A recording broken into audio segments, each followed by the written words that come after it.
Sign or be disowned, my only son-in-law demanded. But my 740-acre ranch and $3 million erased their names. I remember Harold's empty chair seemed to loom larger than usual. He'd been gone 2 years now, and I still set his place out of habit.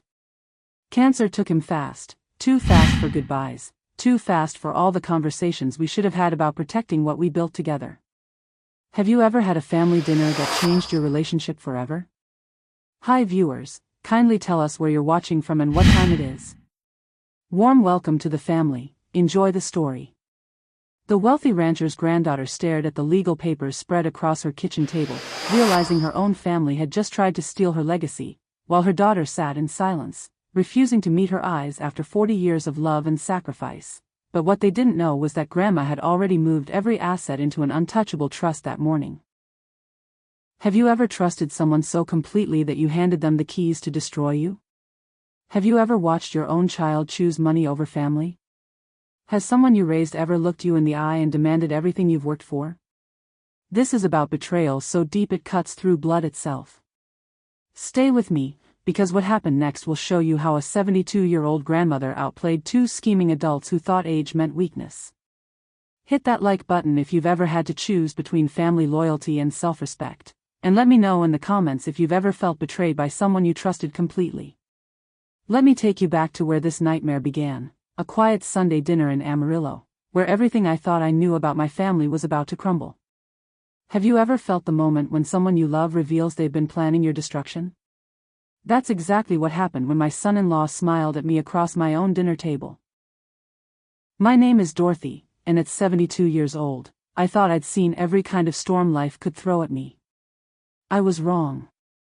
The biggest hurricane of my life was sitting right there in my kitchen, cutting his steak with surgical precision while my daughter Jennifer picked at her mashed potatoes like a guilty child. The ranch house kitchen had always been my sanctuary. Harold built those oak cabinets with his own hands back in 1978, and the morning light still hit the breakfast nook exactly the way it did on our first day here. Family photos covered every inch of wall space, Jennifer's first steps on the front porch, Harold teaching her to ride Buttercup, Christmas mornings with wrapping paper scattered across the hardwood floors. But that Sunday evening, something felt different.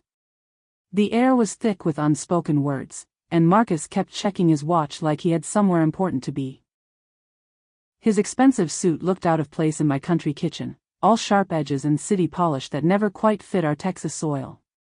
"Dorothy, this pot roast is incredible as always," Marcus said, but his smile never reached his eyes. He'd been married to my Jennifer for 8 years, and I still couldn't read him. Harold used to say that Marcus reminded him of a used car salesman, all charm on the surface, but you better check under the hood before you sign anything. Jennifer had been quiet all evening, which wasn't like her. She used to fill our Sunday dinners with stories about her job at the elementary school, funny things the kids said, complaints about the principal. Tonight, she just pushed food around her plate and avoided eye contact. When she did glance up, I caught something I'd never seen before: guilt. Raw, uncomfortable guilt that made my stomach twist.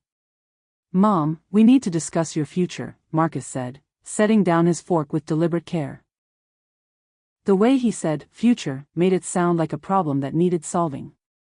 I remember Harold's empty chair seemed to loom larger than usual. He'd been gone 2 years now, and I still set his place out of habit.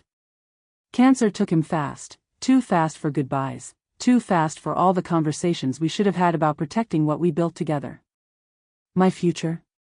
I laughed, trying to keep things light. I'm planning to live forever and be a burden to everyone. It was an old joke Harold and I used to share, but nobody smiled. Marcus leaned forward, his elbows on my grandmother's lace tablecloth. That's actually what we want to talk about. Living arrangements. Financial security. Making sure you're taken care of. The way he emphasized "taken care of" sent ice water through my veins. I'd heard that tone before, when Harold's brother tried to convince us to sell the ranch back in '95. It was the voice of someone who'd already made decisions about your life without asking your opinion. "I'm perfectly capable of taking care of myself," I said, my voice sharper than I intended. "This ranch has been in my family for 3 generations. I was born in the back bedroom upstairs, learned to walk on these floors, and buried my husband in the family plot out by the oak grove. I'm not going anywhere. Jennifer finally spoke, her voice barely above a whisper. Mom, we're just worried about you being here alone. It's so isolated, and you're not getting any younger. Not getting any younger. The words stung because they came from my own daughter, the child I'd raised to be strong, independent, fierce. When did she start sounding like every other person who thinks age makes you helpless? Marcus reached into his leather briefcase, the expensive kind that screamed Dallas lawyer money. We've been doing some research about your options. There are some beautiful assisted living facilities in town, places where you'd have company, activities, medical care on site. I don't need medical care on site, I snapped. I need my horses, my garden, and my memories. This isn't just a house, it's my life. But Marcus wasn't listening. He was pulling papers from his briefcase with the confidence of a man who'd already won the argument. The documents looked official, all crisp white paper and legal-sized importance. Dorothy, you know I care about you like my own mother, Marcus said, and the lie tasted bitter in the air between us. That's why Jennifer and I have taken the liberty of exploring some options that would benefit everyone. Everyone. Not me. Everyone else.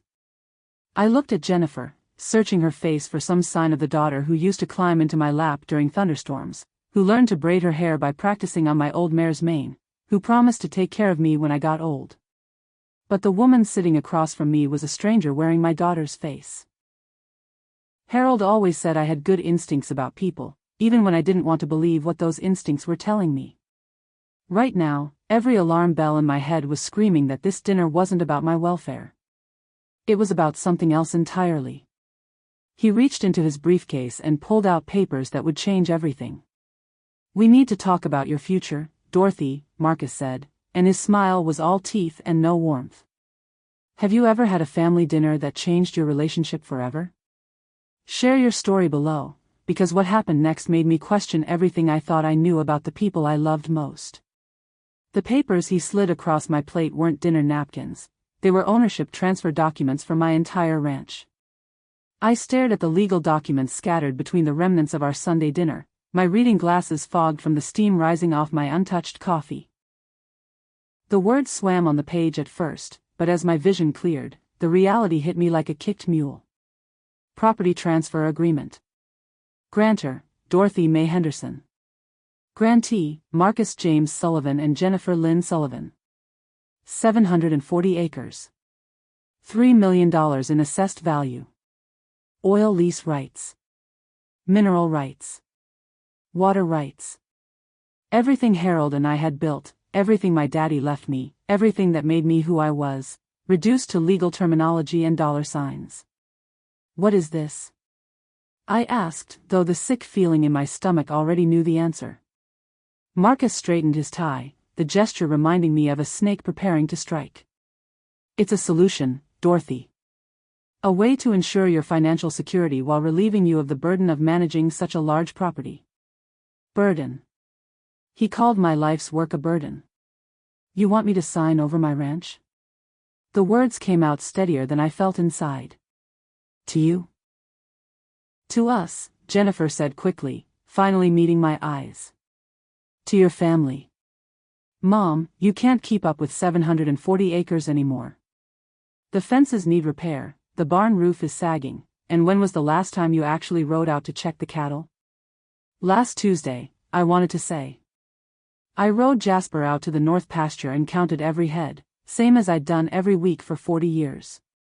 But suddenly I wondered if admitting I still rode alone would sound dangerous to them, another reason why I was too old, too frail, too much trouble. Marcus pulled out a gold pen, the kind that probably cost more than most people's monthly mortgage. The way this works is simple. You transfer ownership to Jennifer and myself, and in return, you receive a guaranteed income for life. No property taxes to worry about, no maintenance costs, no insurance headaches. And where exactly would I live while you're managing my burden? His smile widened, and I saw the predator behind the son-in-law mask. There's a lovely senior community in Amarillo. Sunset Gardens. They have a waiting list, but I have connections. You'd have your own apartment, meals provided, transportation to doctor appointments, social activities with people your own age. People my own age. As if I was some ancient relic who needed to be warehoused with other forgotten souls, playing bingo and waiting to die. I've lived on this land for 72 years, I said, my voice rising despite my efforts to stay calm. I was born in this house. My husband is buried 100 yards from where we're sitting. You want me to abandon all of that for shuffleboard and jello? Jennifer reached across the table, her soft hand covering my weathered one. Mom, please don't be dramatic. It's not abandoning anything. It's just changing. People change living situations all the time.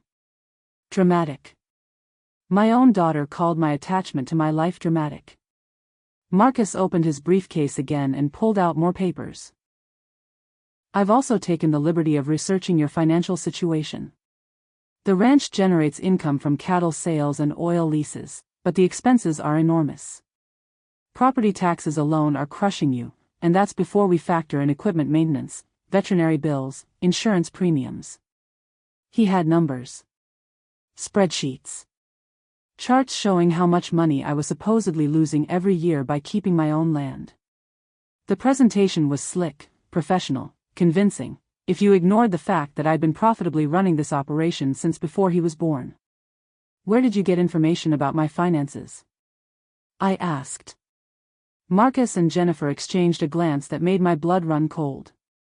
There was communication happening between them that excluded me, decisions being made about my life that I wasn't part of. Jennifer is your power of attorney for healthcare, Marcus said smoothly.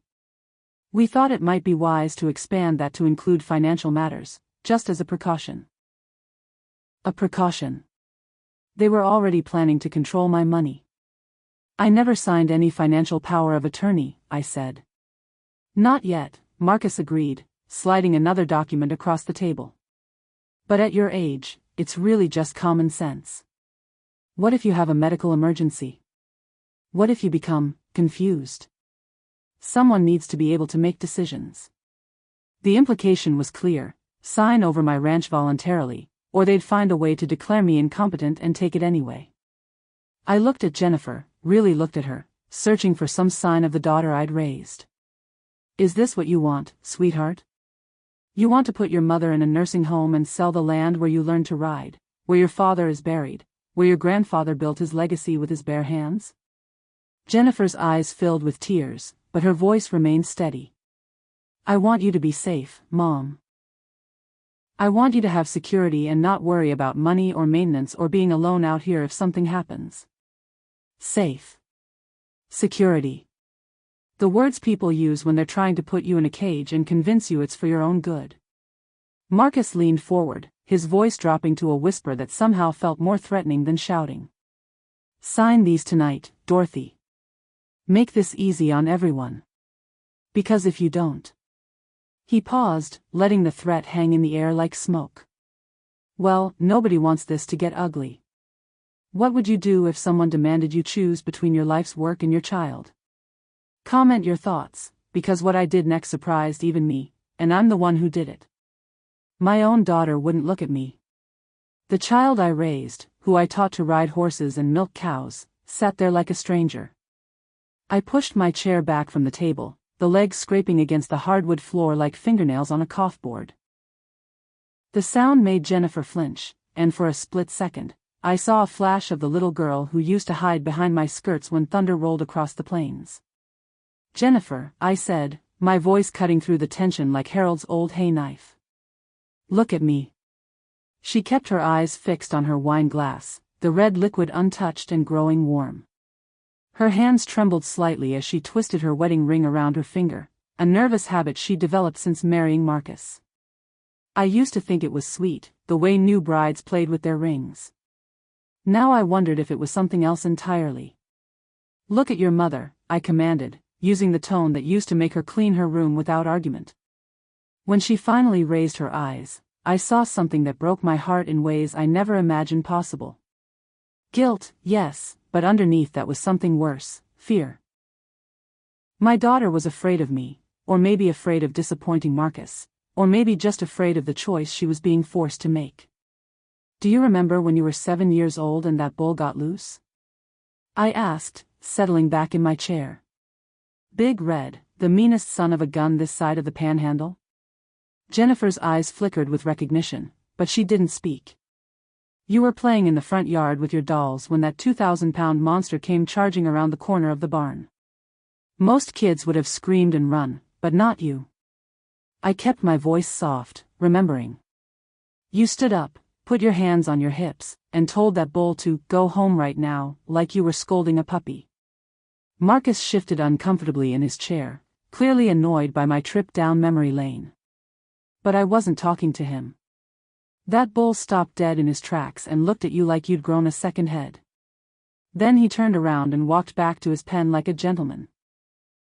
Your daddy and I watched the whole thing from the kitchen window, scared out of our minds but proud as peacocks. Jennifer's mouth twitched, almost forming a smile. I remember, she whispered. You were fearless then, I continued. You rode bareback before you could properly saddle a horse. You helped deliver calves in the middle of the night without complaining. You told me once that you wanted to be a rancher like Mama and Daddy, that you'd never leave this land because it was in your blood. Mom, I was a child. You were honest, I interrupted. Children don't lie about what they love. They don't pretend to want something just to make adults happy. When you were 7, you knew who you were. Marcus cleared his throat impatiently. Dorothy, I appreciate the nostalgia, but we really need to focus on practical matters. Jennifer isn't 7 anymore. She's a grown woman with responsibilities and concerns about your welfare. I ignored him completely, keeping my eyes locked on my daughter's face. What happened to that fearless little girl, Jennifer? The one who faced down a charging bull? The one who promised to take care of the ranch when Mama got old? Jennifer's composure finally cracked. Tears spilled down her cheeks as she pressed her palms against her eyes. That little girl didn't know how hard it would be, she sobbed. She didn't know about property taxes and insurance and maintenance costs and all the ways you can lose everything you love. So you decided to give it away instead? I decided to make sure you're taken care of. Jennifer's voice rose to a shout that echoed off the kitchen walls. Do you know what it's like watching you out here alone, wondering every day if something's going to happen and I'll be too far away to help? Do you know what it's like lying awake at night, terrified that I'll get a call saying you fell off a horse or had a heart attack or... Her voice broke completely, and she buried her face in her hands. For the first time since Marcus pulled out those papers, I felt a crack in my anger. My daughter wasn't just greedy, she was scared. Scared of losing me the way we'd lost Harold. Scared of responsibility. Scared of making the wrong choice. But fear was no excuse for betrayal. Jennifer, I said gently, reaching across the table to touch her arm. Look at me, baby. She raised her tear-stained face, and I saw the 7-year-old again, the brave little girl who faced down bulls and promised to love this land forever. If you're worried about me being alone, move back home, I said simply. Bring Marcus if you want. There's plenty of room, and God knows I could use the help with the ranch work. Marcus's face went rigid. That's not a viable solution. Jennifer has a career in Dallas, I have my business interests, and we have our own lives to consider. Our own lives. Not family lives. Not shared responsibilities. They're separate, important, city lives that were too valuable to sacrifice for an old woman and her burden of a ranch. I looked at Jennifer one more time, hoping to see some sign of the daughter I'd raised, the girl who'd rather face a charging bull than back down from what was right. Instead, I saw a woman who'd made her choice before she ever walked through my door. Is this what you want, Jennifer? I asked directly. Not what Marcus wants, not what makes financial sense, not what seems practical. What do you want? She wiped her eyes with her napkin, and when she spoke, her voice was barely audible. I want you to be safe, Mom. Even if that means... She couldn't finish the sentence. I asked Jennifer directly, is this what you want? Her answer broke my heart in ways I never imagined possible. Have you ever watched your own child choose someone else over you? How did you handle it? Share your thoughts below, because what she said next changed everything between us forever. Marcus stood up from my table and delivered an ultimatum that would have destroyed a weaker woman. He straightened his expensive suit jacket and walked to the kitchen window, staring out at the rolling pastures like he was already calculating their value per acre. The sunset painted the sky blood red behind him, and for a moment, he looked like the devil himself surveying his next conquest. Dorothy, let me be very clear about your situation, he said, his back still turned to me. You're 72 years old, recently widowed, living alone on a massive property that requires constant maintenance and supervision. The nearest neighbor is 3 miles away. If something happens to you. When something happens to you, Jennifer will inherit this ranch anyway. He turned around, his smile cold and calculating. The only question is whether you transfer ownership now, while you can still benefit from the transaction, or whether Jennifer gets it later after paying estate taxes, legal fees, and dealing with years of neglect because you were too stubborn to face reality. Jennifer flinched at the word stubborn, but she didn't defend me. Her silence cut deeper than Marcus's threats. You're talking about my death like it's a business opportunity, I said, my voice steady despite the rage building in my chest. I'm talking about your death like it's an inevitability, Marcus replied matter-of-factly. Which it is. For all of us. The difference is that I'm trying to help this family make smart decisions instead of emotional ones. Smart decisions. As if love and loyalty were character flaws that needed correcting. Marcus pulled out his phone and scrolled through what looked like photos. I took some pictures during my walk around the property this afternoon. The south fence line has posts rotting out. The barn roof has loose shingles. The cattle guard by the front gate is rusted through. Do you know what it would cost to bring this place up to current standards? He rattled off numbers like bullets from a gun. $50,000 for new fencing. $25,000 for the roof. $15,000 for the cattle guard. Equipment repairs, property taxes, insurance premiums, a mountain of expenses that made my ranch sound like a money pit instead of a working operation. Those are maintenance costs, Marcus. Every ranch has them. Harold and I managed just fine for 40 years. Harold had help, Marcus shot back. He had ranch hands, he had equipment that wasn't held together with baling wire, and he had his health. You have none of those things. I started to argue, but Marcus held up his hand like a traffic cop. Let me finish, he said. Because what I'm about to tell you is important for everyone in this room. He walked back to the table and leaned forward, his hands flat on the surface. Jennifer and I have been married for 8 years. In that time, we've built a life in Dallas. I have a consulting business that requires my attention, Jennifer has a teaching career she loves, and we have plans for our future that don't include managing a cattle ranch 4 hours away. Plans for their future. Not our family's future. Their future. But here's what's going to happen if you refuse to sign these papers, Marcus continued, his voice taking on the tone of a prosecutor delivering closing arguments. You're going to continue living out here alone, pretending you can handle everything yourself. Something is going to happen, a fall, a medical emergency, equipment failure that traps you somewhere. And Jennifer is going to get a phone call that changes her life forever. Jennifer made a small choking sound, but Marcus pressed on relentlessly. She'll blame herself for not doing more to protect you.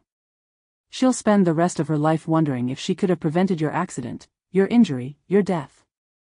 And then she'll inherit this place anyway, along with a crushing load of guilt and financial responsibility that will destroy our marriage and her peace of mind.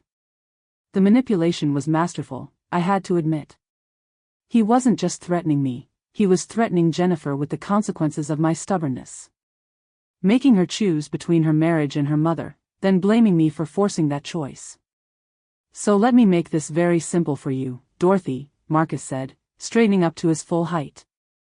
Sign these papers tonight, take the guaranteed income, move to a safe living situation where Jennifer doesn't have to worry about you every day. Or. He let the word hang in the air like a noose. Or what? I asked, though I already knew the answer. Or will be forced to explore other options. Medical evaluations. Competency hearings. Adult protective services.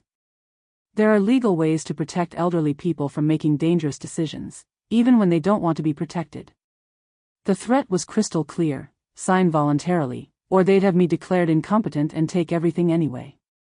I looked at Jennifer, searching her face for some sign of protest, some indication that she wouldn't let her husband threaten her mother with forced institutionalization.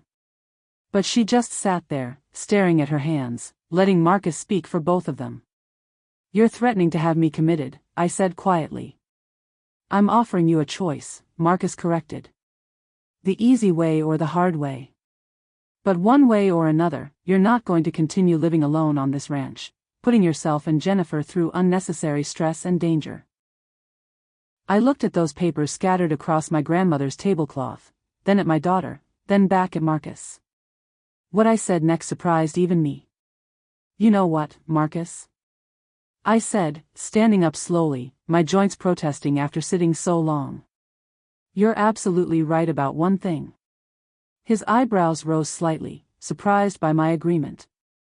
"One way or another, this situation is going to be resolved tonight. When someone tries to bully you into giving up everything, do you fight or flee? Tell me below, because what happened next proved that underestimating a Texas grandmother is the biggest mistake you can make." What Marcus didn't know was that I'd been married to a lawyer for 35 years, and Harold taught me more than just how to love. I sat there at my kitchen table, watching Marcus's smug face as he waited for me to crumble. He thought I was just some old ranch woman who'd spent her life cooking and cleaning. He had no idea that every evening for 3 decades, Harold and I would sit in his study while he prepared cases. I'd listen as he explained contract law, property rights, and trust structures. "You think you understand this business better than me?" I asked quietly. Marcus laughed.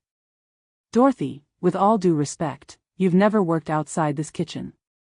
Jennifer shifted uncomfortably, but she still wouldn't look at me. That hurt worse than Marcus's insults. I stood up and walked to Harold's old desk in the corner of the living room. My fingers traced the leather surface where he used to spread his legal documents. I could almost feel his presence guiding me to the hidden drawer he'd shown me years ago. "Harold always said knowledge is power," I said, pulling out a thick folder. "He also said the smartest person in the room is often the one who lets everyone else talk first." Marcus's expression shifted slightly. "What's in that folder?" I smiled. Not the sweet grandma smile he expected, but something much more dangerous. "Proof that you've been underestimating the wrong woman." The folder contained copies of every conversation Harold and I had about protecting our assets from exactly this kind of family drama. He'd seen it coming long before I did. Marcus thought charm and intimidation would work on a grieving widow, but Harold had prepared me for predators. I remembered those late nights in his study, Harold's hands guiding mine across legal documents, explaining how trusts work, how to protect generational wealth. There was something thrilling about understanding complex law, about feeling intellectually equal to the man I loved. Those conversations weren't just educational, they were intimate in ways Marcus would never understand. "This ranch has been protected by an irrevocable trust since Harold was diagnosed with his heart condition 3 years ago," I said, spreading the documents across the table. He knew something like this might happen. Marcus leaned forward, his confidence wavering. "That's impossible. Jennifer is listed as the primary beneficiary." "Jennifer is listed as a beneficiary, yes. But she can only inherit after certain conditions are met. Conditions that involve her behavior toward me." Jennifer finally looked up. "What conditions?" Harold was specific. "Any attempt to force me from this ranch, any elder abuse, any coercion regarding my assets would immediately disqualify the inheritance. The money would go to charity instead." The silence stretched between us. Marcus's face had gone pale. "That's not legal," he stammered. "Actually, it is. Harold structured this trust with the help of the best estate attorneys in Dallas. They specialized in protecting elderly people from exactly what you're attempting tonight." I pulled out another document. This is a psychological evaluation Harold required. Any beneficiary who participates in elder financial abuse automatically loses their inheritance. Jennifer, by sitting here silently while your husband threatens me, you're violating the terms. Jennifer's eyes filled with tears. Mom, I didn't know. Of course you didn't know. Because you stopped talking to me months ago when Marcus started filling your head with ideas about my money. Marcus stood up abruptly. This is ridiculous. We'll contest it in court. Go ahead, I said calmly. But you should know that Harold also included a clause about frivolous lawsuits. Any legal challenge that fails results in the challenger paying all court costs and attorney fees. Harold estimated that could run about $200,000. The folder contained more than just trust documents. Harold had kept detailed records of every interaction with Marcus over the years, including the time he'd cornered me in the barn during Jennifer's birthday party 2 years ago. His inappropriate touching, his whispered comments about how lonely I must be, his suggestions that a woman my age needed special attention from a younger man. I'd never told Jennifer about that encounter, but Harold noticed my discomfort afterward. He started watching Marcus more carefully, documenting concerning behaviors, preparing for this exact moment. There's something else you should know, Marcus, I said, pulling out a final document. Harold hired a private investigator last year. We know about your gambling debts, your failed business ventures, and the loan sharks who've been calling Jennifer's work. Marcus's mask finally slipped completely. You had no right. I had every right to protect my daughter from a man who sees her as a meal ticket. The erotic tension I'd felt with Harold during those late-night strategy sessions came flooding back. The way he'd look at me with such pride when I grasped complex legal concepts, how attractive intelligence made me feel. Harold never treated me like a fragile flower, he respected my mind, prepared me to fight. The trust also includes a provision for Jennifer's protection, I continued. If she divorces you within the next year, she keeps her inheritance. If she stays married, she loses everything when I die. Jennifer was crying openly now. Mom, I'm so sorry. I didn't understand what he was doing. Understanding starts now, I said firmly. You have a choice to make, and it's not between Marcus and me. It's between the woman I raised you to be and the woman he's trying to make you become. Marcus grabbed his jacket. This isn't over. Yes, it is, I replied. Harold made sure of that. As he stormed toward the door, I called out one final time. Marcus? The investigator's report also includes photos of you with that woman from the casino. Jennifer might want to see those before she makes her decision.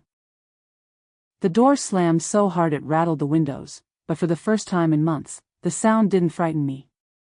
It sounded like freedom. That night, I made one phone call that would change everything, not to beg, but to activate a plan years in the making. The house felt different after Marcus left. Not empty, but clean somehow, like a storm had passed through and cleared the air. Jennifer had gone to the guest room, claiming she needed to think. I knew she was probably calling Marcus, trying to fix what couldn't be fixed, but that was her choice to make. I sat in Harold's chair, running my fingers over the worn leather arms where his hands used to rest. The moonlight streamed through the ranch windows, casting long shadows across the floor where we used to dance to old country songs on Saturday nights. The rotary phone felt heavy in my hands. Harold had refused to upgrade to those push-button models, said the old phone had character. I dialed the number I'd memorized years ago, when Harold first started worrying about protecting me from our own family. Franklin residence, came the familiar voice. Mr. Franklin, this is Dorothy Mitchell. I'm sorry to call so late, but Harold's contingency plan needs to be activated. There was a pause, then the sound of papers rustling. Dorothy, are you safe? Is Jennifer involved? She was sitting right here while her husband tried to force me to sign over everything. She didn't stop him, didn't defend me, didn't even look at me. Mr. Franklin's voice grew stern. Then the conditions have been met. I'll file the necessary paperwork tomorrow morning. Are you certain this is what you want? Once we activate this clause, there's no going back. I remembered those late-night phone calls with Harold when he was away on business trips. The way his voice would drop low and intimate when we talked about our future, our plans, our fears. Phone intimacy that kept our marriage strong through decades of separation and challenge. Harold saw this coming, didn't he? I asked. Harold was a smart man who loved you very much. He knew that grief makes people vulnerable, and he wanted to make sure no one could take advantage of that vulnerability. Tell me exactly what happens now. The trust becomes fully irrevocable tomorrow. Jennifer loses her primary beneficiary status due to participation in elder abuse. The assets transfer to the secondary structure Harold established, the one that makes you completely untouchable. I felt a strange thrill at those words. Untouchable. For months, I'd felt like prey, like something weak and vulnerable that everyone wanted to devour. But Harold had seen my strength even when I couldn't see it myself. What about the ranch? The ranch was already protected, but now it's locked in completely. No one can force you to sell, move, or sign anything. You have lifetime tenancy with full control, and when you pass, it goes to the state as a wildlife preserve, just like Harold wanted. And the money? The money is yours to use as you see fit, but no one can inherit it through coercion. Jennifer can still qualify for inheritance, but only if she demonstrates genuine care for your well-being for a minimum of 2 years. No more manipulation, no more pressure, no more treating you like a bank account. I leaned back in Harold's chair, feeling his presence so strongly it was almost like he was sitting beside me. He really thought of everything. Harold spent 2 years planning this protection system. He interviewed other elderly clients who'd been abused by family members, researched every possible scenario, built walls around you that no one could breach. Even if they contest it? Dorothy, Harold was one of the best estate attorneys in Texas. This trust is bulletproof. More than that. Anyone who tries to break it will face financial consequences that will ruin them. The moonlight shifted, and I caught my reflection in the window. For the first time in months, I didn't see a victim staring back at me. I saw the woman Harold had married, the one who could run a 1,000-acre ranch, raise a strong daughter, and hold her own in any conversation. There's something else, Mr. Franklin continued. Harold left specific instructions for this moment. He wanted me to tell you that watching you handle this situation would make him proud, but it wouldn't surprise him. He always knew you were the strongest person he'd ever met. Tears came then, but they weren't tears of sadness. They were tears of recognition, of remembering who I'd been before grief and loneliness made me forget my own power. What do I do about Jennifer? That's your choice, Dorothy. The trust gives you complete control. She can earn her way back into your good graces, or she can live with the consequences of choosing Marcus over you. But she can never again hold your security hostage. I thought about Jennifer as a little girl, following me around the ranch, learning to ride, learning to be strong. Somewhere along the way, she'd forgotten those lessons. Maybe losing everything would remind her. File the papers, I said firmly. I'll have everything ready by 10 tomorrow morning. Dorothy? Yes? Harold was right about you. You're going to be just fine. After I hung up, I sat in the darkness for a long time, feeling Harold's love surrounding me like armor. He'd known I was strong enough to handle this moment. Now I knew it too. The weight of decision settled into something that felt like peace. While Marcus slept in my guest room, probably dreaming of his millions, I discovered something in Harold's papers that changed the entire game. I couldn't sleep. The house creaked and settled around me, but every sound felt different now, not threatening, but protective. Like the ranch itself was breathing easier with Marcus's schemes exposed and my legal armor in place. At 3 a.m, I gave up on sleep and made my way to Harold's study. The room still smelled like his cologne and old leather books. His desk lamp cast a warm circle of light as I opened the filing cabinet he'd always kept locked.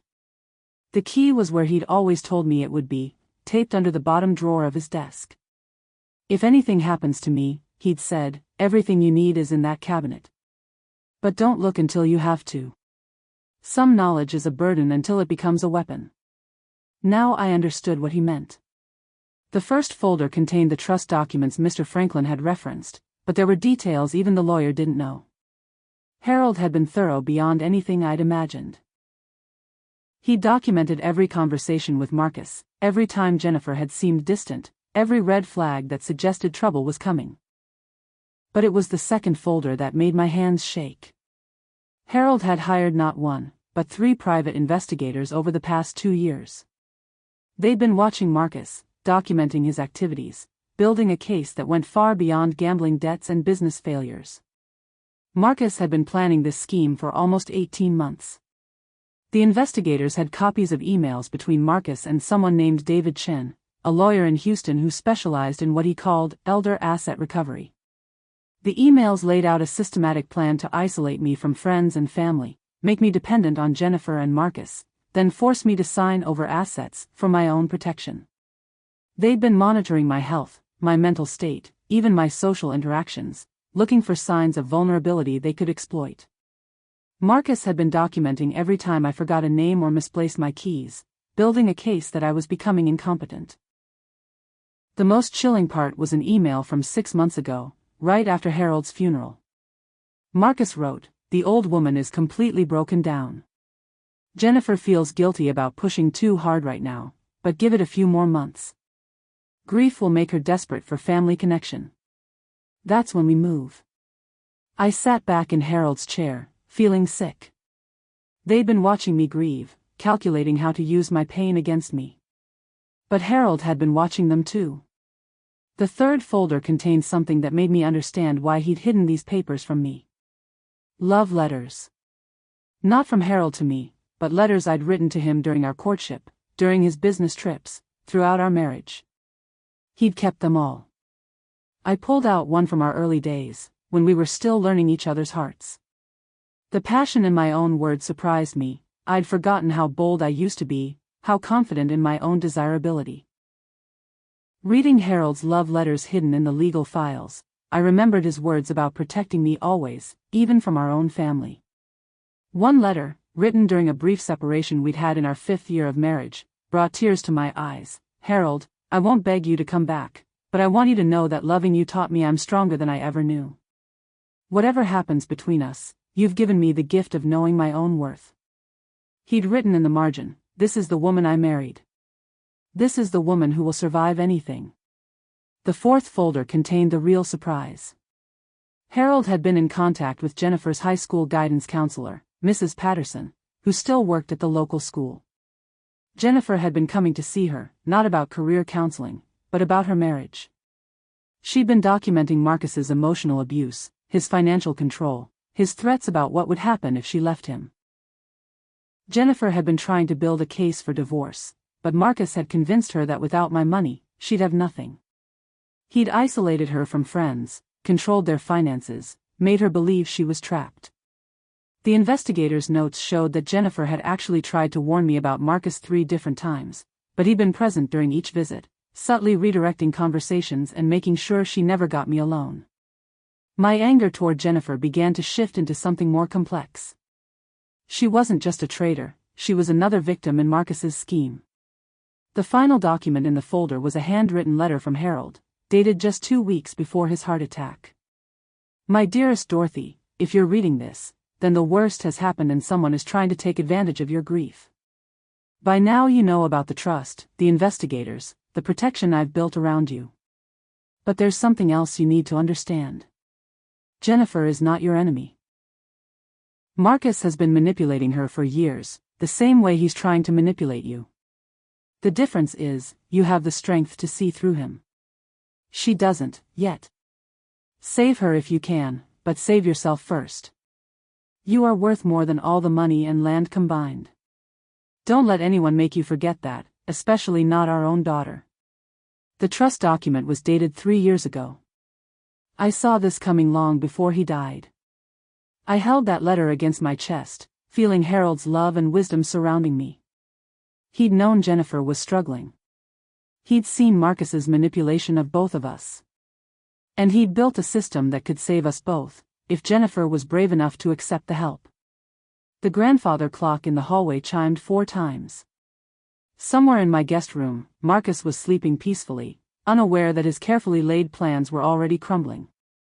But I wasn't sleeping anymore. I was planning. The next morning, Marcus came downstairs expecting signed papers and found something entirely different. I was already dressed and sitting at the kitchen table when he appeared, his hair messy and his confidence intact. He'd probably spent the night planning how to spend my money, mapping out his victory over the simple ranch woman who'd dared to challenge him. The smell of coffee filled the kitchen, but I hadn't made any for him. That small act of rebellion felt surprisingly powerful. "Good morning, Dorothy," he said with that charming smile that had fooled me for so long. "I hope you had time to think about our conversation yesterday. I know it was a lot to process."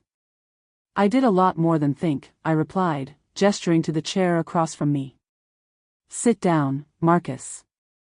We need to finish this conversation." He settled into the chair with the satisfied air of a man who believed he'd already won. "I'm glad you're being reasonable. Jennifer was worried you might make this more difficult than it needs to be." "Where is Jennifer this morning?" "She's still sleeping. Yesterday was emotional for everyone." Dawn light streamed through the ranch windows, painting everything gold.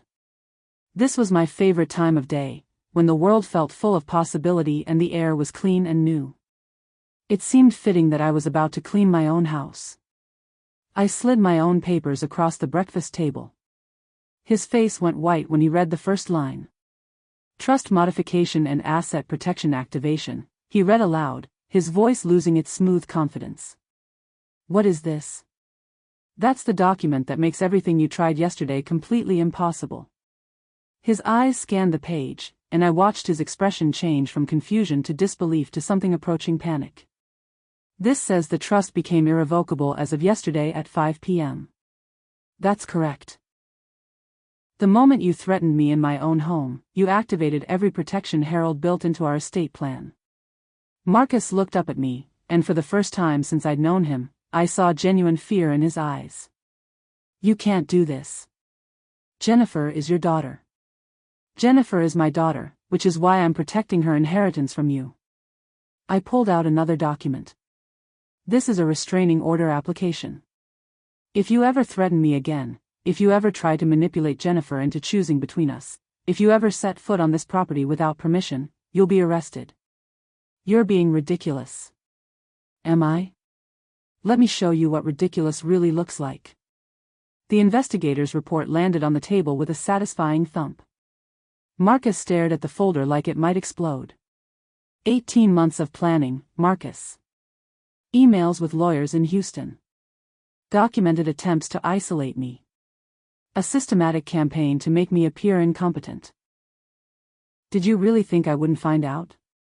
His face had gone from white to gray. "Dorothy, I can explain." "Explain what?" "That you'd been documenting every time I forgot where I put my reading glasses? That you told your lawyer friend I was completely broken down and ready for manipulation? That you'd been monitoring my grief like a vulture waiting for the perfect moment to strike?" I felt alive and powerful in ways I hadn't experienced since Harold's death. The strength and intelligence that had attracted my husband were flowing back into me like water into a dry creek bed. "Jennifer doesn't know about any of this," he said quietly. "Jennifer knows more than you think. She's been talking to her old guidance counselor about your marriage. About your emotional abuse. About your financial control. About how you've convinced her she's trapped." Marcus stood up abruptly. "That's not true. Mrs. Patterson has been keeping records for 2 years. Jennifer's been documenting your behavior, building a case for divorce. The only thing stopping her was fear that without my money, she'd have nothing." I pulled out one final document. "But here's what you really need to understand, Marcus. The trust includes a special provision for Jennifer's protection. If she divorces you within the next year, she keeps her full inheritance. If she stays married to you, she loses everything when I die." The silence stretched between us like a chasm. Marcus was calculating, trying to find an angle, a way to salvage his scheme. "Harold saw you coming from miles away," I continued. "He knew exactly what kind of man you were. He built this protection system not just for me, but for Jennifer. He was saving her from you before she even knew she needed saving. Jennifer won't leave me. Jennifer has been planning to leave you for months. The only thing she needed was permission to choose herself over your threats. Marcus grabbed his jacket from the back of his chair. This isn't over. Yes, it is. And if you try to make it something other than over, you'll discover that Harold left instructions for that scenario too. He paused at the kitchen door. What's that supposed to mean? It means that any attempt to harass me, threaten me, or manipulate Jennifer will result in a very public lawsuit that includes all of this documentation. Your gambling debts, your failed businesses, your systematic elder abuse, your emotional manipulation of your wife, all of it becomes part of the public record. I smiled at him, not with malice, but with the calm satisfaction of someone who just reclaimed their power. How do you think that will affect your reputation in this town, Marcus?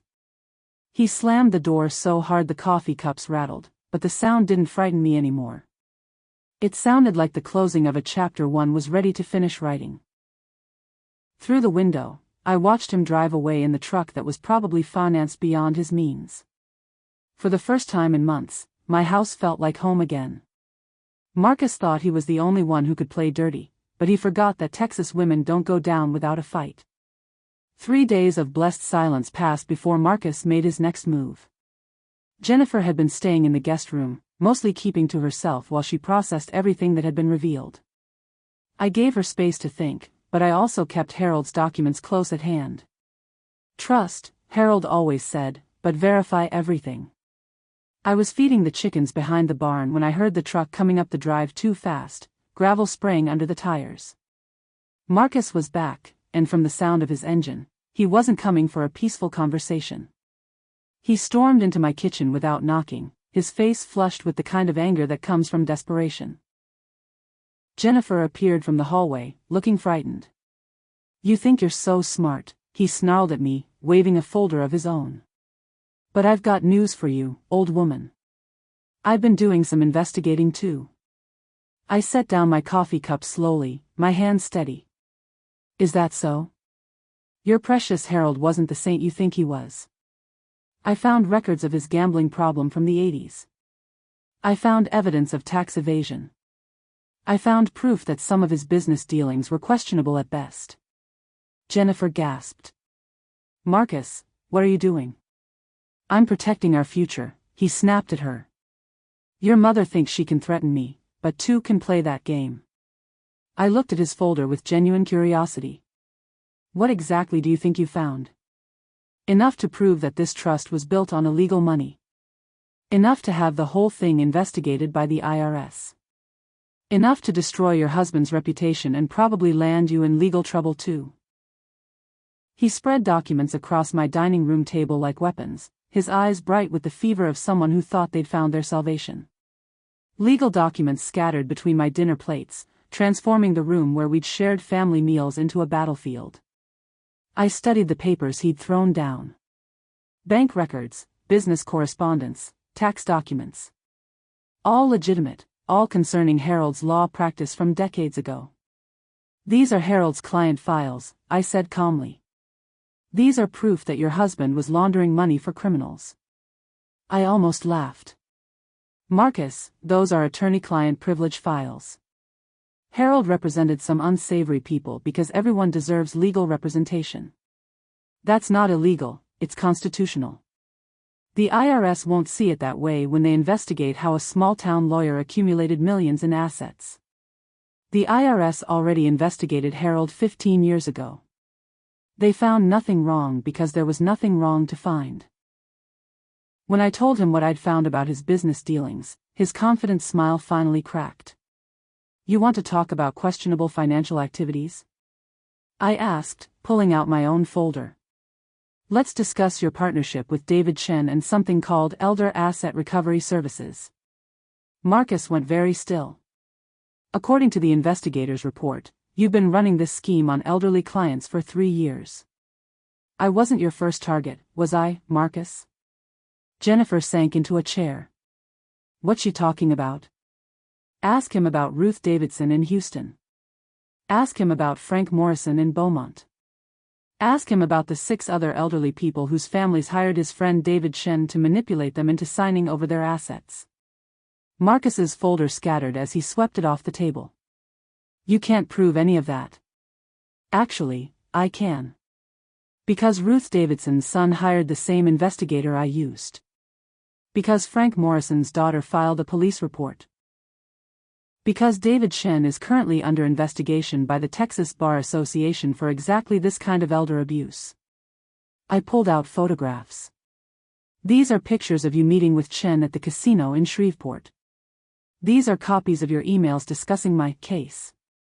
These are bank records showing deposits into your account that correspond exactly with other victims signing over their assets. Jennifer was staring at Marcus like she'd never seen him before. You've done this to other people? They were wealthy people who didn't need all that money, he said defensively. We helped them simplify their financial situations. You helped yourself to their life savings, I corrected. And when you ran out of easy targets, you decided to marry into money instead. The truth hit Jennifer like a physical blow. Is that why you married me? For Mom's money?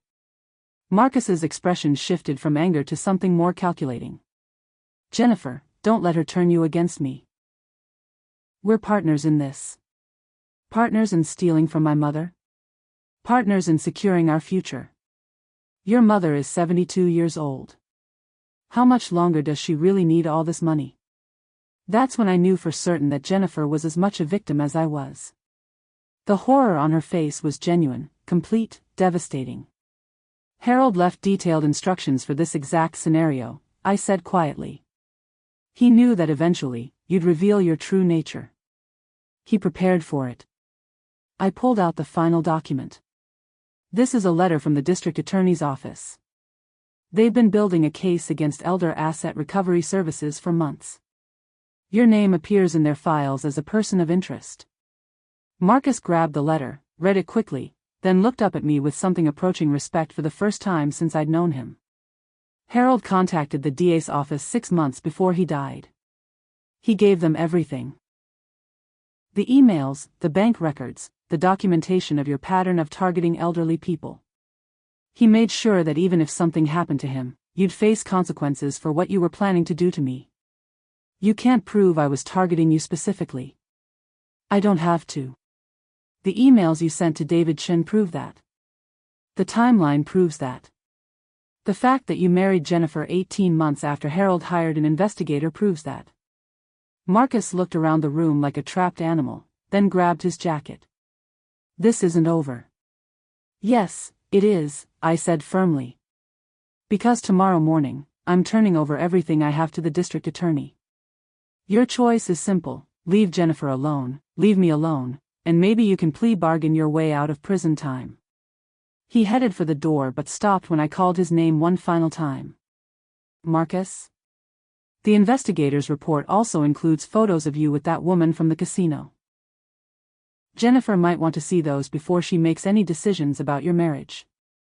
The door didn't just slam, it shook the entire house. But for the first time since this nightmare began, that sound felt like victory. Jennifer finally spoke, and her words cut deeper than any legal document ever could.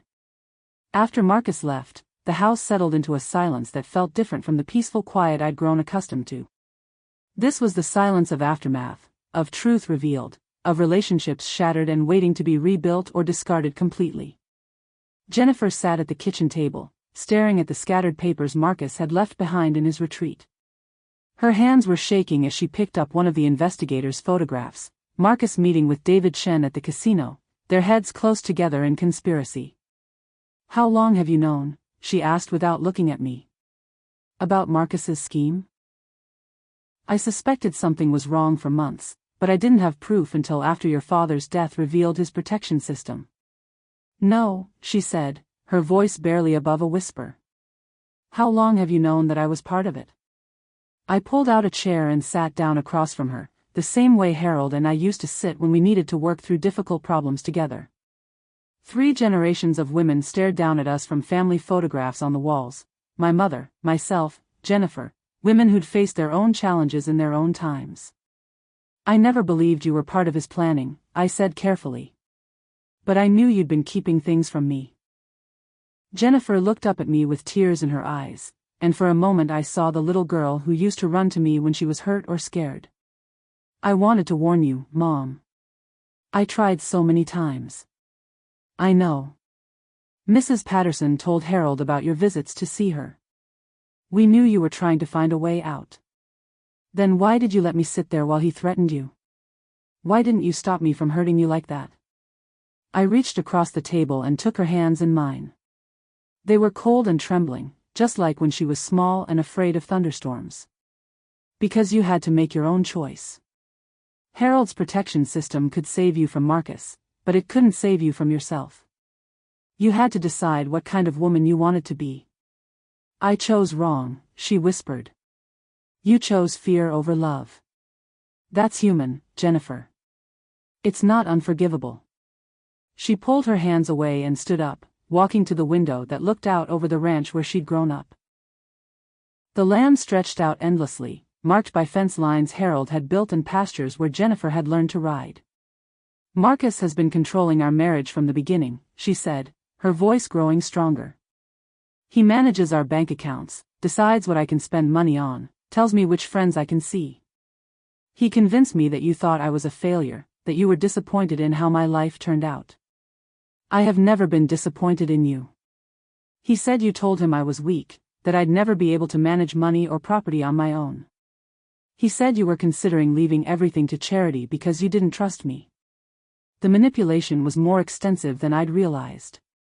Marcus hadn't just been planning to steal from me, he'd been systematically destroying Jennifer's relationship with me for years, isolating her, making her dependent on his version of reality. Jennifer, look at me. She turned from the window, her face streaked with tears. You are not weak. You are not a failure. You are my daughter, and you are stronger than you know.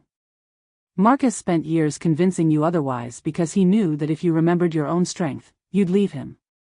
But I did hurt you. I sat there and let him threaten you. I was going to let him steal everything Dad worked for. You were surviving an abusive situation the only way you knew how. That's not the same as choosing to hurt me. Jennifer sank back into her chair, looking exhausted by the weight of truth. What happens now? That depends on what you want to happen. I want my mom back, she said simply. I want to remember who I was before Marcus made me forget. I want to be the daughter you and Dad raised. I felt something inside my chest that had been tight for months finally begin to relax. What about Marcus? Marcus never loved me. He saw me as a path to your money. Everything else was just performance. She stood up again, this time with more purpose. I'm going to divorce him, Mom. I should have done it 2 years ago, but he had me convinced I couldn't survive without him. The trust Harold set up will protect your inheritance if you leave Marcus within the year. I don't care about the inheritance right now. I care about getting my life back. Jennifer looked at me with clear eyes for the first time in months. I know I have to earn your forgiveness. I know that sitting there while he threatened you was unforgivable, even if I was scared. You don't have to earn my forgiveness, Jennifer. You're my daughter. But you do have to earn back your own self-respect. I called a divorce attorney yesterday, she said quietly. I have an appointment Monday morning. What made you finally decide? Watching you fight back. Seeing you refuse to be a victim. Remembering that you raised me to be strong, even when I forgot how. The afternoon light was fading, casting long shadows across the kitchen where we'd shared so many conversations over the years.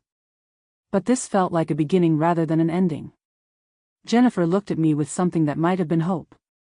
Can I stay here while I get back on my feet? I know I don't deserve it, but... This is your home, I said firmly. It always has been. She told me something about Marcus that explained everything, but also made me question if I could ever trust her again. There's something else, Mom. Something I need to tell you about why Marcus was so confident he could manipulate you. Jennifer's voice dropped to barely a whisper. I told him about Dad's heart condition before Dad died. I told him about the will, about how much the ranch was worth, about your savings accounts. I gave him all the information he needed to plan this. The words hit me like a physical blow.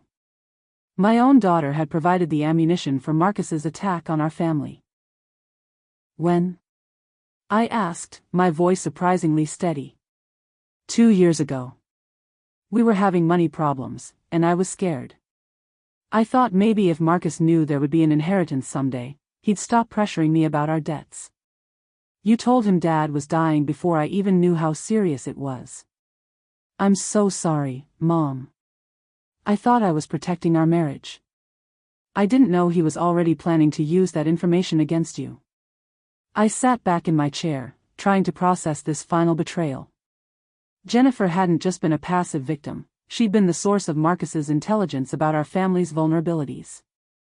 Is there anything else I need to know? I asked. That's everything. I've been carrying that guilt for months, knowing that I made it possible for him to hurt you. The silence stretched between us, heavy with the weight of confession. Outside, the sun was setting over the ranch, painting the sky the colors of forgiveness and new beginnings. Jennifer, I said finally, you made a terrible mistake. You trusted the wrong person with information that could hurt your family. But the difference between you and Marcus is that your mistake came from fear and love, not from greed and calculation. Can you ever forgive me? I looked at my daughter, really looked at her, and saw the woman I'd raised struggling to emerge from the shell Marcus had built around her. I can forgive you, I said. But more importantly, you need to forgive yourself. And then you need to make sure nothing like this ever happens again.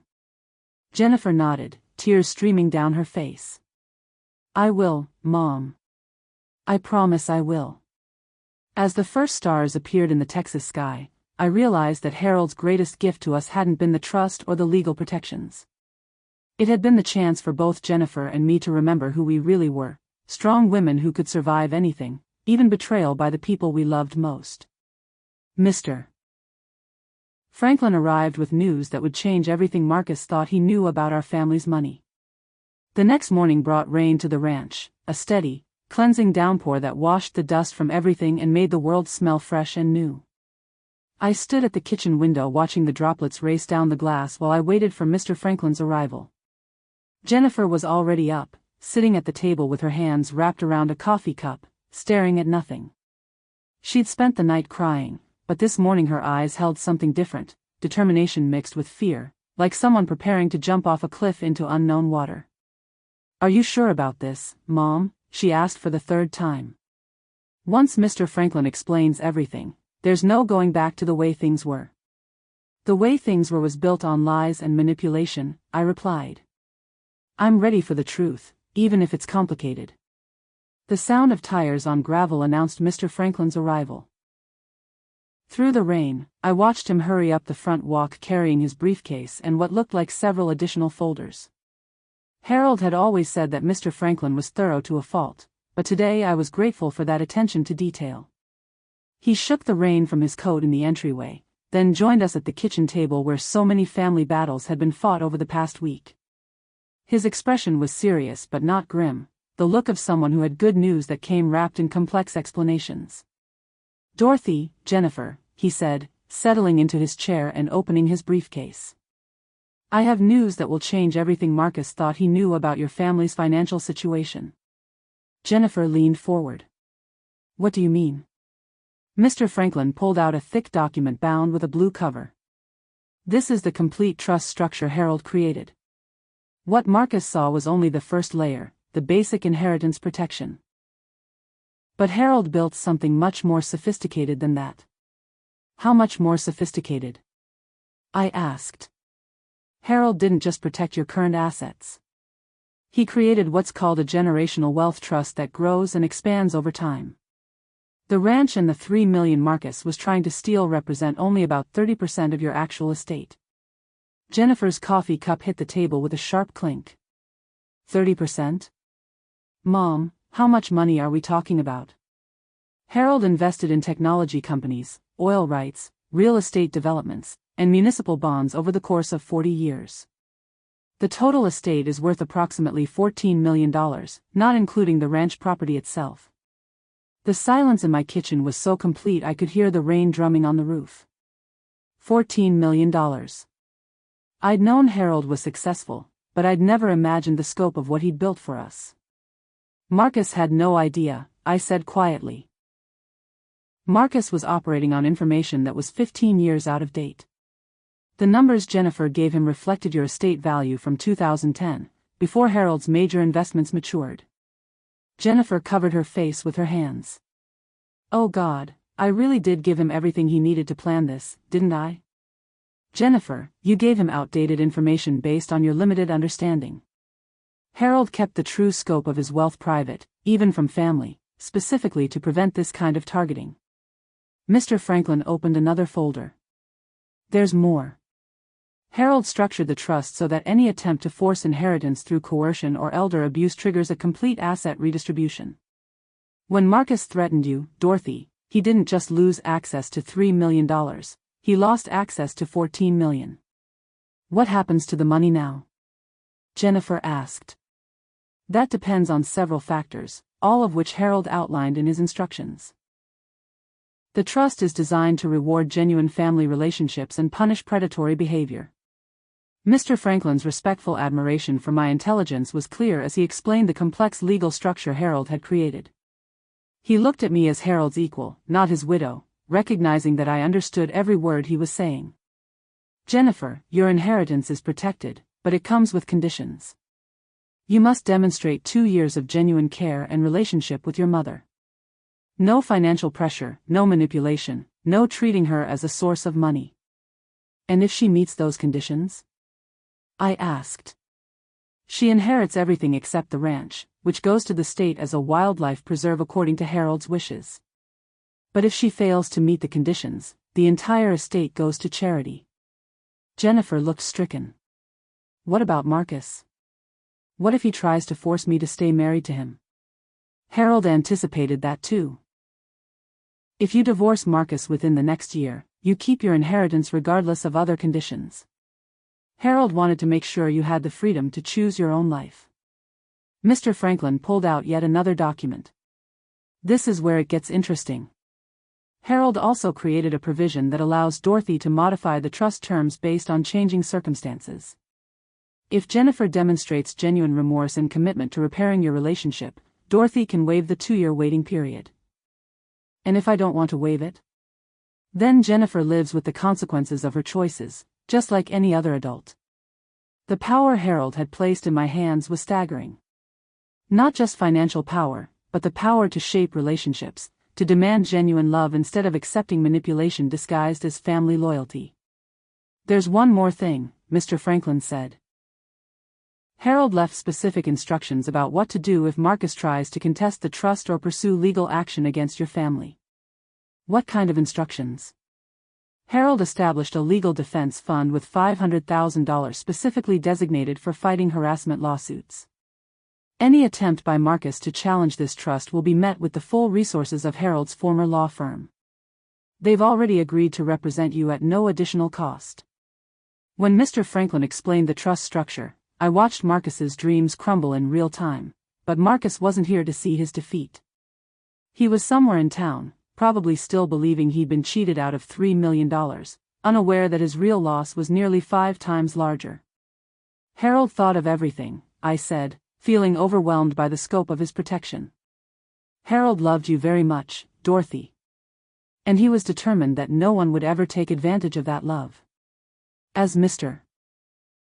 Franklin packed his papers back into his briefcase, I realized that Harold hadn't just left me money, he'd left me the power to rebuild my family on terms that honored genuine love instead of rewarding manipulation. The rain was stopping, and sunlight was beginning to break through the clouds. The moment Marcus realized he'd been outplayed by a simple ranch woman was better than any revenge I could have planned. 2 days after Mr. Franklin's visit, Marcus showed up at my door one final time. I was in the garden, pulling weeds and enjoying the way the earth felt solid and real under my hands, when I heard his truck roaring up the driveway like an angry beast. Jennifer was in town at the divorce attorney's office, finally taking the steps to reclaim her life. I'd offered to go with her, but she'd said this was something she needed to do alone. That decision told me more about her commitment to change than any promise could have. Marcus slammed out of his truck and stormed across my yard, his face twisted with a rage I'd never seen before. In his hand, he carried what looked like legal documents, and his entire body vibrated with the fury of a man whose carefully laid plans had exploded in his face. "You think you're so smart," he snarled, waving the papers at me. "But I know what you really are." I stood up slowly, brushing dirt from my gardening gloves, and faced him without fear. The ranch kitchen had been transformed into a courtroom in my mind, with generations of family history as witnesses to this final confrontation. "What am I, Marcus? You're a lonely old woman who's been manipulated by lawyers and investigators into thinking she's something special. You're nothing but a rancher's wife who got lucky." I smiled at him, not with malice, but with the calm satisfaction of someone who just reclaimed their power. "Is that what you think? I know that's what you are. And I know that when I contest this trust in court, the truth is going to come out. Harold's money didn't come from legal work, it came from drug dealers and money laundering. I've got proof." "What kind of proof?" He threw the papers at my feet. "Bank records showing suspicious cash deposits. Business partnerships with known criminals. Evidence that your precious Harold was as dirty as they come." I picked up the scattered pages, glancing through them with genuine curiosity. They were photocopies of bank statements, business letters, and what appeared to be investigative reports. All very official looking, all completely fabricated. "These are interesting," I said calmly. "Who helped you create them?" "Nobody created them. They're real documents that prove your husband was a criminal. Marcus, I've seen Harold's actual bank records. I've reviewed his client files with Mr. Franklin. I know exactly where every dollar came from, and none of it came from illegal sources." His confidence wavered slightly. "You're lying. Harold kept meticulous records of everything. Every case, every fee, every investment, every tax payment. He was audited by the IRS, investigated by the state bar, and cleared by every oversight body that examined his practice." I walked closer to him, close enough to see the desperation in his eyes. "These fake documents you're holding? They'll get you charged with fraud and perjury if you try to use them in court. They're not fake." "Of course they are. Look at this bank statement. It's dated from 1987, but it uses a routing number format that wasn't established until 1995. This business letter claims to be from a law firm that didn't exist until 1992. These investigative reports reference events that happened after Harold died." Marcus stared at the papers like they might magically transform into real evidence. "David Shen helped you create these, didn't he?" I continued. "The same David Shen who's currently under investigation for elder abuse and fraud. The same David Shen who's probably going to prison for running scams on elderly people." "You can't prove any of that." "Actually, I can. Because yesterday, David Shen was arrested by the FBI on federal wire fraud charges. According to the news report, he's been running elder asset recovery services as a criminal enterprise for 5 years. They found evidence of schemes in 12 states, involving over 40 elderly victims." The blood drained from Marcus's face. "That's impossible. The FBI raided his offices Tuesday morning. They seized all his files, including his correspondence with you. Your emails discussing my case are now part of a federal investigation." Marcus grabbed his things and headed for the door, but I had one more surprise waiting for him. "There's something else you should know, Marcus. The $14 million you thought you were going to steal? It's protected by more than just legal documents." He stopped walking. "What are you talking about? Harold didn't just create a trust. He created a foundation. If anyone tries to steal from our family through fraud or coercion, the entire estate automatically transfers to a charitable foundation dedicated to protecting elderly people from financial abuse." "You're making that up." "The foundation already exists. It's called the Harold Mitchell Foundation for Elder Protection. It has its own board of directors, its own legal team, and its own mission to prosecute people who prey on elderly families. I pulled out my phone and showed him the website Mr. Franklin had created. Your case will be the first one they prosecute. Your scheme against me will become the Foundation's inaugural legal victory. Marcus looked at the phone screen, then at me, then back at the screen.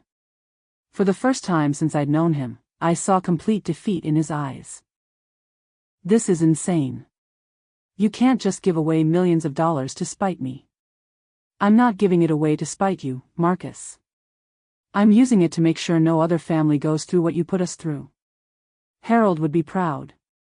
The ranch stretched out around us, 740 acres of Texas land that had survived drought, flood, economic depression, and family drama. It would survive Marcus too. Jennifer's filing for divorce today, I said quietly. She's also filing a restraining order against you. If you ever contact her again, if you ever set foot on this property again, if you ever try to intimidate another elderly person, you'll face the full resources of the Harold Mitchell Foundation. Marcus climbed into his truck without another word. As he drove away, I realized I wasn't watching him leave, I was watching the last of my fear disappear down that dusty road.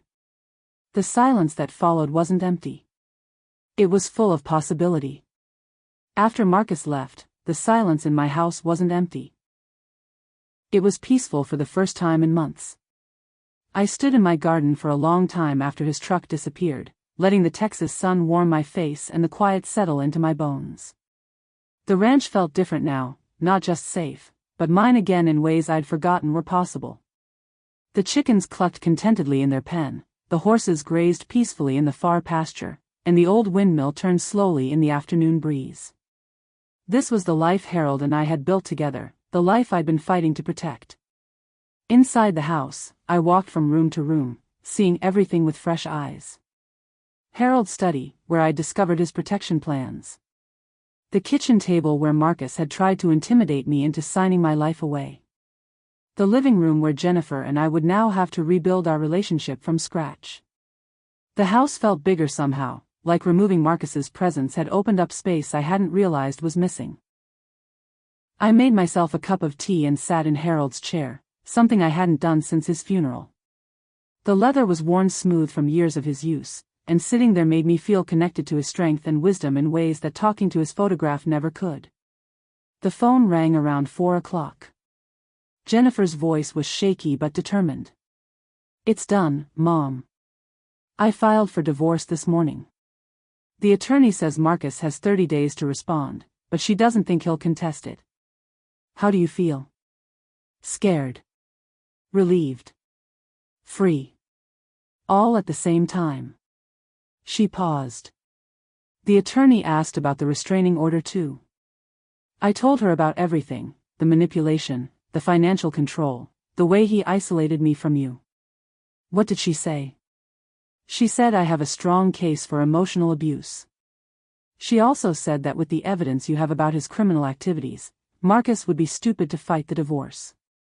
I felt a surge of pride for my daughter. You're braver than you know, Jennifer. I learned it from you. Watching you stand up to him showed me what real strength looks like. 3 days later, Jennifer called with news that made me realize this story wasn't over yet. Mom, Marcus is gone. Gone where? Gone. His apartment is empty. His truck is missing. The neighbors say they saw him loading boxes at 3 in the morning 2 days ago. I felt a chill run down my spine. Men like Marcus didn't just disappear quietly. They ran when they were about to be caught. Have you heard from the district attorney's office? That's why I'm calling. They want to interview both of us next week. Apparently, the FBI investigation into David Chen has expanded. They're looking into all of his associates, including Marcus. The next few days brought a parade of law enforcement officers to my ranch. FBI agents, state investigators, district attorney prosecutors. All of them interested in Marcus's activities and David Chen's criminal enterprise. I told them everything. About Marcus's manipulation, about the emails with David Chen, about the systematic targeting of elderly victims. I turned over Harold's investigator reports, the fake documents Marcus had tried to use against me, and every piece of evidence we'd gathered. The lead FBI agent, a serious woman named Agent Rodriguez, explained the scope of what they discovered. Elder Asset Recovery Services was a sophisticated criminal operation. Chen and his associates targeted wealthy elderly people across 12 states, using a combination of legal manipulation and family pressure to steal assets. Your husband's protection system prevented you from becoming victim number 41. How many people did they steal from? We've documented thefts totaling over $50 million. Some victims lost everything: their homes, their savings, their independence. Several ended up in nursing homes because they could no longer afford to live independently. The magnitude of what Marcus had been part of made me sick to my stomach. This wasn't just about my family, it was about dozens of families destroyed by greed disguised as elder care. Will they find Marcus? Jennifer asked. We have a federal warrant out for his arrest. He can run, but he can't hide forever. After the investigators left, Jennifer and I sat on the front porch watching the sun set over the ranch. The beauty I had forgotten while under threat was slowly coming back into focus, the way the light turned the grass golden, the way the old oak trees created pools of shadow, the way the whole world felt possible again. I keep thinking about the other victims, Jennifer said quietly. People who didn't have Dad's protection system. People who lost everything because someone like Marcus convinced their families to betray them. That's why Harold created the foundation. To make sure this doesn't happen to other families. What happens to us now, Mom? To our relationship? I looked at my daughter, really looked at her, and saw someone I was just beginning to know again. The scared, controlled woman who'd sat silently while Marcus threatened me was gone, replaced by someone who was learning to trust her own strength. That's up to you, I said. Harold's trust gives you a path back to your inheritance, but more importantly, it gives us a chance to rebuild what was broken. I want that chance, she said firmly. I want to remember who I was before Marcus made me forget. It won't be easy. Trust takes time to rebuild. I have time. And I have something I didn't have before. What's that? I have respect for myself again. I have the example of what real strength looks like. I have a mother who fought for both of us, even when I didn't deserve it. As the stars began to appear in the Texas sky, I felt something I hadn't experienced in months: hope for the future. Not just my future, but our future as a family. The ranch would survive. Our relationship would survive. And somewhere out there, the Harold Mitchell Foundation would make sure other families had the same chance we'd been given. Jennifer stood on my porch with her suitcases, her marriage over, asking for forgiveness I wasn't sure I could give. It was a Tuesday morning in October, 6 weeks after Marcus had disappeared and 2 weeks after their divorce became final. The leaves on the old oak trees were turning gold and red, and there was that crisp feeling in the air that promised winter wasn't far behind. I was in the kitchen making breakfast when I heard the car door slam. Through the window, I watched Jennifer pull 2 suitcases from the trunk of her Honda, then stand there for a long moment staring at the house where she'd grown up. She looked different. Thinner, but stronger somehow. Her hair was shorter than she'd worn it in years, and she was dressed in jeans and boots instead of the fancy clothes Marcus had always insisted she wear. This was the Jennifer I remembered from before, the one who could work alongside me in the garden and wasn't afraid to get her hands dirty. I opened the door before she had a chance to knock. Hello, Mom. Hello, Jennifer. We stood there looking at each other across the threshold, 40 years of love and recent months of betrayal hanging between us like a curtain neither of us knew how to pull aside. Can I come in? I stepped back and let her pass, watching as she took in the familiar surroundings. The kitchen where she'd eaten breakfast every morning for 18 years. The living room where we'd watched television together and fought about homework and curfews. The hallway lined with photos of family memories that included both of us. She set her suitcases down by the door and turned to face me. My apartment lease was up, and I couldn't afford to renew it. Marcus controlled all our finances, and when he disappeared, he emptied our joint accounts. I'm sorry to hear that. Are you? Or are you thinking I got what I deserved? The question hung between us, honest and painful. Jennifer was asking for truth, not comfort, and I respected her enough to give it to her. Both, I said. I'm sorry you're hurting, but I'm not sorry you're facing consequences for your choices. She nodded, accepting the hardness in my voice without flinching. That's fair. Is it? Because I've been wondering if fairness has anything to do with family relationships. If fairness mattered, would I have spent 40 years loving you unconditionally? Would I have fought to protect your inheritance even after you betrayed me? Jennifer's eyes filled with tears, but she didn't look away. I don't deserve your forgiveness. No, you don't. That's what makes it forgiveness instead of reward. She walked to the kitchen table and sat down in the chair she'd occupied as a child, as a teenager, as a young woman bringing boyfriends home to meet her parents. The front porch where Jennifer learned to walk was visible through the window, a full-circle moment that wasn't lost on either of us. Marcus is in jail, she said quietly. What? The FBI arrested him in Nevada 3 days ago. He was trying to run another scheme on a rancher's widow outside Las Vegas. Apparently, he'd learned nothing from what happened here. I sat down across from her, processing this news. How do you know? Agent Rodriguez called me. They want me to testify at his trial. About the emotional abuse, the financial control, the way he isolated me from family and friends. Will you do it? Yes. Not just for me, but for all the other women he manipulated. For all the elderly people he helped steal from. We sat in silence for a moment, the weight of everything that had happened settling between us.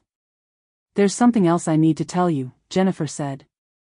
Something that explains everything Marcus did, but also makes me question whether you can ever trust me again.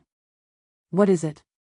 She told me something about Marcus that explained everything, but also made me question if I could ever trust her again. Marcus recorded our conversations, she said, her voice barely above a whisper. For 2 years, he had listening devices in our house, in my car, even in my purse. Every private conversation I had with you, every time I tried to figure out how to warn you about him, every moment I thought I was alone, he was listening. The revelation hit me like a physical blow. He was spying on both of us. He knew every move you were going to make because he was listening to every conversation you had with Mr. Franklin, every call you made to the investigators, every plan you discussed with anyone. Then how did Harold's protection system work if Marcus knew about it?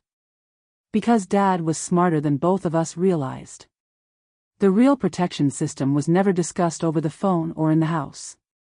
It was all in written documents that Harold kept in places Marcus couldn't access. I thought back over the past few months, remembering all the times I'd felt like Marcus was one step ahead of me, like he knew what I was planning before I acted on it. Why are you telling me this now? Because I found the recording equipment when I was packing to leave our apartment. Hours and hours of recordings of private conversations between you and me. Conversations where I told you I loved you, where you told me you were scared, where we talked about Dad's death and our relationship. The violation was so complete, so invasive, that I felt sick thinking about it. I turned everything over to the FBI. They said the recordings are evidence of stalking and harassment, crimes that carry serious federal penalties. Did you know? When you were living with him, did you know he was recording us? Jennifer looked me straight in the eye. I suspected something was wrong when he always seemed to know things I hadn't told him. But I was too scared to investigate, too controlled to trust my own instincts. Do you expect that to excuse what you did? No. I expect it to explain why I felt so trapped, why I couldn't find a way to warn you effectively, why every attempt I made to protect you seemed to backfire. I stood up and walked to the window, looking out over the ranch where Jennifer had learned to ride horses and milk cows, where I taught her to be strong and independent. What do you want from me, Jennifer? I want to come home, Mom. I want to remember who I was before Marcus made me forget. I want to earn back your trust and respect. And I want to help make sure what happened to us never happens to another family. 6 months later, I stand on my 740 acres knowing something I never knew before. The strongest roots aren't just in the ground, they're in your spine. The morning sun paints everything gold, the pastures where Harold's cattle still graze, the garden where Jennifer and I work side by side again, the old farmhouse that has weathered every storm and emerged stronger for it. This land has been in our family for 3 generations, but for the first time, I understand what that really means. It means we don't just own the land, we belong to it, and it belongs to us in ways that can't be stolen or manipulated or signed away by people who mistake legal documents for actual power. Jennifer is in the kitchen making breakfast, something she's done every morning since she came home 6 months ago. Not because I asked her to, but because she wants to be useful, wants to contribute, wants to earn her place here through actions instead of demanding it through blood relation. The changes in her are remarkable. Her hands are strong again from working in the garden and helping with the horses. Her eyes are clear and direct when she talks to me, no longer darting around looking for approval or fearing disapproval. She speaks her mind, disagrees with me when she thinks I'm wrong, and stands her ground on issues that matter to her. This is the woman I raised, the one Marcus tried to destroy, the one Harold's protection system was designed to save. Mom, Agent Rodriguez is on the phone, Jennifer calls from the kitchen. I take the call in Harold's study, surrounded by his law books and the family photographs that have watched over every conversation that mattered. Dorothy, I wanted to give you an update on Marcus's sentencing hearing. What did the judge decide? 15 years in federal prison, followed by 5 years of supervised probation. He'll also have to pay restitution to all of Elder Asset Recovery Services victims, approximately $12 million. Will the victims actually see any of that money? Some of it. We've recovered about $4 million in assets that Shen and his associates hadn't spent yet. It's not everything, but it's something. After I hang up, I sit in Harold's chair thinking about justice and consequences and the difference between revenge and accountability. Marcus will spend the next 15 years learning that actions have consequences, but that knowledge won't give back the years he stole from other families or undo the damage he did to Jennifer's sense of self-worth. What matters more is what we've built from the wreckage of his schemes. The Harold Mitchell Foundation for Elder Protection has become everything Harold envisioned and more. Jennifer serves on the board of directors, using her experience as Marcus's victim to help identify and prevent similar schemes. We've helped 12 families avoid financial abuse in our first 6 months of operation, and we're expanding to work with law enforcement agencies across 3 states. More importantly, Jennifer and I have found our way back to each other, not as we were before Marcus, but as we are now, changed by experience but strengthened by surviving it together. The lawyer from Austin is here, Jennifer says, appearing in the doorway of the study. Today we're meeting with an estate attorney who specializes in generational wealth planning. Not because we're worried about protecting our assets, Harold's trust structure has proven unbreakable, but because we want to expand the foundation's reach and ensure that future generations understand both the privileges and responsibilities of inherited wealth. The lawyer, a sharp woman named Patricia Hayes, spreads documents across Harold's desk with the same efficiency he used to show when preparing cases. The foundation structure you've created is impressive, she says. But I think we can make it even more powerful. How? Jennifer asks. By creating educational programs that teach families how to recognize and prevent financial elder abuse. By training law enforcement officers to investigate these crimes more effectively. By building a network of attorneys who will take these cases pro bono. I think about Harold, wondering what he would say about turning our family's trauma into a force for protecting other families. I think he would be proud, but not surprised. He always said that the best revenge against people who try to destroy you is to use their attacks as fuel to build something they could never tear down. There's something else, Patricia continues. The federal government is considering legislation that would strengthen penalties for elder financial abuse. They've asked the Harold Mitchell Foundation to provide testimony about what effective protection systems look like. They want us to testify before Congress? Jennifer asks. They want you to help write laws that will protect elderly people nationwide. The scope of what we're building takes my breath away. Harold protected our family with legal documents and careful planning, but now we have the chance to protect thousands of families with the same thoroughness and foresight. Jennifer looks at me across Harold's desk. What do you think, Mom? I think your father would say that power unused is power wasted. 6 months ago, I was a grieving widow who felt helpless against her own family's manipulation. Today, I'm a woman who understands that strength isn't about never being vulnerable, it's about refusing to stay vulnerable once you recognize the threat. Jennifer has met a neighboring rancher, a widower named Tom Patterson who lost his wife to cancer 2 years ago. He's kind and respectful, treats Jennifer as an equal partner in conversation, and has never once asked about her inheritance or our family's money. When he looks at her, he sees the strong, intelligent woman she's becoming again, not a source of financial opportunity. I approve of him, but more importantly, Jennifer doesn't need my approval. She's learned to trust her own judgment about people, to recognize red flags, to value herself enough to walk away from anyone who doesn't treat her with respect. Last week, she told me she thinks she might be ready to consider marriage again someday, but only to someone who loves her for who she is, not what she might inherit. I learned something important from watching you fight for us, she said.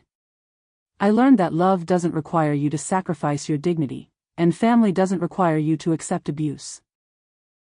That conversation reminded me of something Harold used to say: the best legacy isn't money in the bank, it's children who know their own worth. As I stand on my porch this morning, watching the sun rise over land that will outlive all of us, I know that I've given Jennifer something more valuable than $14 million. I've given her the knowledge that she is worth fighting for, worth protecting, worth loving, not because of what she owns, but because of who she is. I learned that sometimes losing people shows you what you can't afford to lose about yourself. And what I can't afford to lose is the certainty that I am strong enough to protect the people I love, wise enough to recognize threats before they destroy us, and brave enough to fight for what matters, even when the fight comes from inside my own family. The ranch will continue. The foundation will grow. And Jennifer will build a life based on strength instead of fear, on love instead of manipulation, on truth instead of the comfortable lies that nearly destroyed us both. Harold's legacy isn't just the money he left us, it's the knowledge that we are worth protecting, and the tools to protect ourselves. That's the kind of inheritance that can never be stolen.